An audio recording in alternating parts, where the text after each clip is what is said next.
Apple ने अपने iPhone 15 series को जो है सितंबर के महीने में ही लॉन्च कर दिया था और हर साल की तरह इस साल भी लोगों के अंदर एक अलग तरह का क्रेज था इन्हीं आईफोन्स को खरीदने के लिए।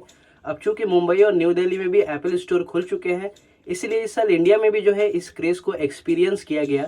अब डेफिनेटली जो हाईलाइट है इन चारों डिवाइसेस में वो प्रो मॉडल्स होने वाले हैं, लेकिन अगर आप गौर से देखिएगा तो हर एक डिवाइस में कुछ ना कुछ नया आपको देखने को मिलेगा।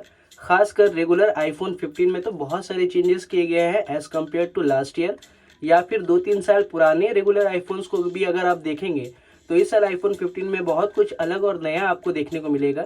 तो किन किन स्पेसिफिकेशंस के साथ जो है आईफोन 15 को लॉन्च किया गया है और फिलहाल जिस प्राइस पे ये अवेलेबल है, अभी इसे खरीदना वैल्यू फॉर मनी होगा या नहीं, इसी के बारे में इस वीडियो में हम लोग डिस्कस करेंगे। तो इस वीडियो को जो है एंड तक जरूर देखें आप, और अगर चैनल पे नए हैं दोस्तों तो चैनल को सब्सक्राइब जरूर करते हुए जाएं। तो सबसे पहले डिजाइन और बिल्ड क्वालिटी की यहाँ पे हम लोग बात कर लेते हैं। तो देखने में ये आईफोन लास्ट ईयर के आईफोन्स की तरह ही लगता है, लेकिन इसका फील बिल्कुल ही अलग है। यानी जो बैक साइड का ग्लास है वो जो है ग्लॉसी से हट के मैट फिनिश हो चुका है, क्योंकि जो कलर्स है वो ग्लास के ऊपर जो है इन्फ्यूज किए गए हैं। तो एक तरह से एक एंटी फिंगरप्रिंट कोटिंग आपको देखने को मिलती है। चारों तरफ जो एल्यूमिनियम्स के फ्रेम है वो स्लाइटली कर्व किए गए हैं, ताकि अगर आप विदाउट केस भी यूज करें तो आपको शार्प फील ना हो अपने हाथों में, एक गुड हैंड फील आप एक्सपीरियंस करें। स्टीरियो स्पीकर्स की क्वालिटी जो है आपको काफी अच्छी यहाँ पे देखने को मिलती है, लेकिन सबसे बड़ा जो चेंज किया गया है डिजाइन में वो है USB-C को ऐड करना। जी हाँ, आईफोन सीरीज के सभी स्मार्टफोन्स पे जो है USB Type-C दी गई है चार्जिंग के लिए, बट मेजर डिफरेंस ये है कि जो रेगुलर आईफोन है आईफोन 15 और 15 प्लस, उनमें USB 2.0 की स्पीड आपको देखने को मिलती है। On the other hand 15 pro और 15 प्रो मैक्स में USB 3.1 की स्पीड आपको देखने को मिलती है। इसका मतलब कि डेटा ट्रांसफर अगर आप करेंगे रेगुलर आईफोन से तो बहुत ही ज्यादा स्लो होगा। पॉजिटिव चेंज यहाँ पर यही है कि लाइटनिंग पोर्ट जो है वो खत्म हो चुका है और आपको 2 अलग अलग केबल जो है कैरी नहीं करने पड़ेंगे। इसके अलावा IP68 की जो है रेटिंग आपको देखने को मिलती है। वायरलेस मैगसेफ चार्जिंग का सपोर्ट देखने को मिलता है और डिवाइस ना ज्यादा हल्का है ना ज्यादा भारी है, 171 ग्राम्स का है। 5G मॉडेम की अगर बात करें तो कॉलकॉम का X70 मॉडेम आपको देखने को मिलता है, तो अच्छी कनेक्टिविटी और सेल्यूलर रिसेप्शन आपको देखने को मिल जाएगा। यहाँ पे नैनो और ई सिम का सपोर्ट आपको देखने को मिलता है और ई सिम की कनेक्टिविटी जो है काफी अच्छी रहती है आईफोन्स में। कलर्स की बात करें दोस्तों तो इस साल जो है जितने भी कलर्स है ब्लैक को छोड़ के ब्लू, ग्रीन, येलो और पिंक, ये बाकी 4 कलर्स जो है स्लाइटली ऑफ दिखे। डिस्प्ले की बात करें दोस्तों तो यहाँ आपको 6.1 इंचेस की एक super retina XDR OLED panel देखने को मिलती है, जो कि एक अबव 1080p की डिस्प्ले है और ऑलमोस्ट 461 की PPI आपको देखने को मिलती है। इसका मतलब कि काफी ज्यादा शार्प डिस्प्ले होने वाला है। डॉल्बी विजन और HDR10 का सपोर्ट आपको देखने को मिलता है और जो पीक ब्राइटनेस है वो इस साल बढ़ाकर 2000 निट्स तक की कर दी गई है।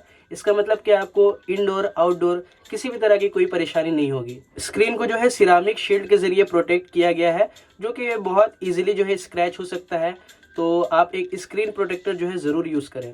लेकिन जो सबसे ज्यादा क्रिटिसाइज करने वाली बात है वो ये है कि 2023 में भी 60 हर्ट्ज का पैनल आपको देखने को मिलता है आईफोन 15 में। अब जानता हूं कि कुछ लोग ये कहना पसंद करेंगे एंड्रॉइड का 90 या 120 हर्ट्ज जो है एप्पल के 60 हर्ट्ज से जो है कम फील होता है।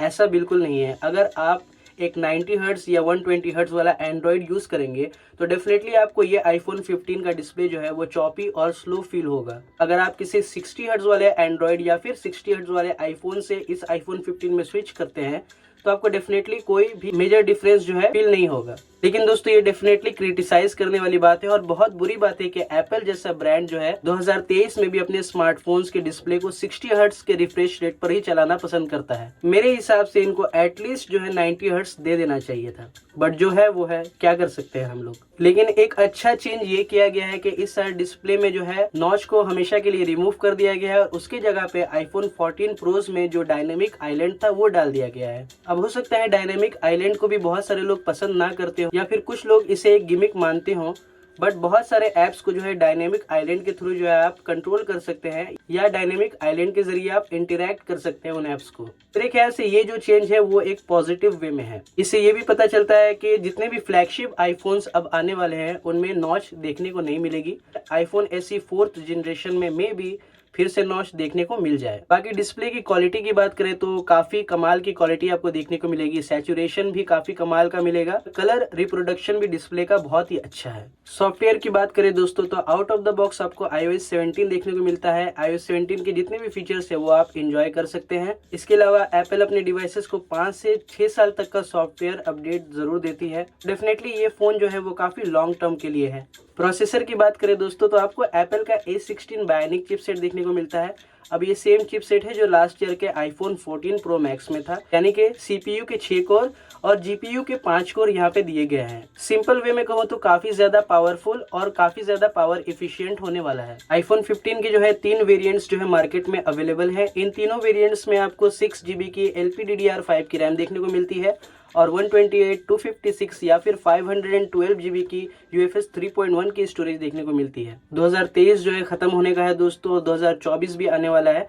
तो सभी बड़े ब्रांड्स को जो ये करना चाहिए कि अपना बेस मॉडल एटलीस्ट 256 GB तक कर दे, ताकि कंज्यूमर्स को जो है स्टोरेज मैनेज करने में डिफिकल्टी ना हो। iPhone 15 का जो मेन लेंस है वो 48 मेगापिक्सल का है दोस्तों, और जो अल्ट्रा वाइड लेंस है वो 12 मेगापिक्सल का है। 120 डिग्री की फील्ड ऑफ व्यू के साथ आता है। iPhone 14 Pro Max से अगर आप कंपेयर करें तो मेन लेंस का सेंसर साइज iPhone 15 में थोड़ा सा कम है, बट 48 मेगापिक्सल होने के कारण पिक्सल बिनिंग की वजह से जो इमेजेस लेते हैं वो हाई रेजोल्यूशन वाले होते हैं और 24 मेगापिक्सल के होते हैं, और इसकी वजह से आपको एक 2x जूम ऑप्शन मिल जाता है कैमरा इंटरफेस में, जो कि 12 मेगापिक्सल की फोटोज निकाल कर देता है और वो भी काफी डिसेंट होते हैं। अदरवाइज अगर आप स्टोरेज को बचाना चाहते हैं तो आप 24 मेगापिक्सल के बजाय 12 मेगापिक्सल पे भी सेट कर सकते हैं। फोटोज में जो है HDR को काफी इम्प्रूव किया गया है इस साल। आईफोन का टिपिकल जो नेचुरल फील होता है फोटोज में वो तो आपको देखने को मिलता ही है।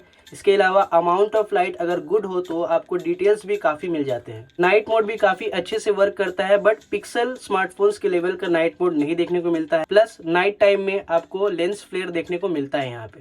पोर्ट्रेट शॉट्स जो है वो काफी डिसेंट है, हालांकि थोड़ा बहुत एज डिटेक्शन में प्रॉब्लम होती है। पोर्ट्रेट मोड में एक नई चीज ये ऐड की गई है, अगर आप किसी सब्जेक्ट का फोटो लें, फॉर एग्जांपल कोई ह्यूमन हो या फिर एनिमल हो, तो कैमरा जो है ऑटोमेटिकली पोर्ट्रेट मोड को डिटेक्ट कर लेता है और जो फोटोज आते हैं उनको एडिट में जाके फिर आप नॉर्मल भी कर सकते हैं या फिर पोर्ट्रेट में भी रख सकते हैं। अमाउंट ऑफ ब्लर भी बैकग्राउंड का चेंज कर सकते हैं या फिर फोकस भी जो है चेंज कर सकते हैं फोरग्राउंड और बैकग्राउंड में। एक और नई चीज ये ऐड की गई है कि आप नाइट टाइम में भी पोर्ट्रेट शॉट्स जो है खींच सकते हैं। सेल्फी कैमरा की बात करें तो 12 मेगापिक्सल का है, जो कि काफी शार्प और डिटेल्ड सेल्फीज वगैरह लेता है। नाइट सेल्फीज भी जो काफी यूजेबल है यहाँ पे, और तीनों लेंसेज से आप जो है 4K अप टू 60 FPS तक वीडियो रिकॉर्ड कर सकते हैं। और हर साल की तरह इस साल भी आईफोन की वीडियो क्वालिटी जो है काफी अच्छी है। इस चीज का इस बात से भी अंदाजा लगाया जा सकता है कि आईफोन से ही ज्यादातर यूट्यूबर्स जो है अपने वीडियोस वगैरह शूट करते हैं, या यूट्यूब शॉर्ट्स हो या इंस्टाग्राम रील्स हो, ज्यादातर आईफोन्स पे ही बनाए जाते हैं। Overall it is the best camera system found on any regular iPhone till date. Other specs की बात करूं दोस्तों तो वाईफाई 6, ब्लूटूथ 5.3, NFC का सपोर्ट है, बायोमेट्रिक सिक्योरिटी के लिए फेस आईडी है जो कि काफी ज्यादा सिक्योर्ड है और फास्ट भी है। इसके अलावा अल्ट्रा वाइड बैंड 2 का सपोर्ट आपको देखने को मिलता है, रोड साइड इमरजेंसी SOS का सपोर्ट है, satellite calling, car crash detection का सपोर्ट आपको मिल जाता है। जैसा कि पहले भी बताया था मैंने कि सेल्यूलर रिसेप्शन जो है वो काफी अच्छा देखने को मिलता है। ऑलमोस्ट सभी 5G बैंड्स आपको मिल जाते हैं इंडिया में। आईफोन 15 के हैप्टिक्स भी मैं कहूंगा कि काफी अच्छे हैं, और एक क्लियर कॉलिंग का फीचर भी आपको मिल जाता है, यानी कि आप बैकग्राउंड नॉइज को जो है सप्रेस कर सकते हैं, आइसोलेट कर सकते हैं while calling someone. At last हम लोग बैटरी की बात कर लेते हैं दोस्तों, तो यहाँ आपको 3349 mAh की बैटरी देखने को मिल जाती है, जो कि लगभग लास्ट ईयर के आईफोन 14 की ही तरह एक दिन का बैटरी बैकअप आपको इजीली निकाल कर दे देगी। इसके अलावा 20 वॉट की फास्ट चार्जिंग तक को ये सपोर्ट करता है। एडेप्टर डेफिनेटली आपको अलग से खरीदना पड़ेगा। 15 वॉट की मैगसेफ चार्जिंग और Qi2 वायरलेस चार्जिंग का सपोर्ट आपको देखने को मिलता है, यानी कि अदर वायरलेस चार्जर से भी आप 15 वॉट तक इस डिवाइस को चार्ज कर सकते हैं। ये चीज एक्चुअली iOS 17.2 के अपडेट के बाद आया है। आईफोन 15 में आपको रिवर्स वायरलेस चार्जिंग का सपोर्ट नहीं मिलता है, लेकिन रिवर्स वायर्ड चार्जिंग आप कर सकते हैं, यानी कि जो टाइप सी वायर आपको मिलता है उसको अपने आईफोन में कनेक्ट करके आप एयरपोर्ट्स वगैरह को चार्ज कर सकते हैं, या फिर किसी अदर एंड्रॉयड या आईफोन को भी चार्ज कर सकते हैं, या फिर वो एंड्रॉयड या आईफोन अगर हायर चार्ज पे है तो उसके थ्रू आप आईफोन 15 को भी चार्ज कर सकते हैं।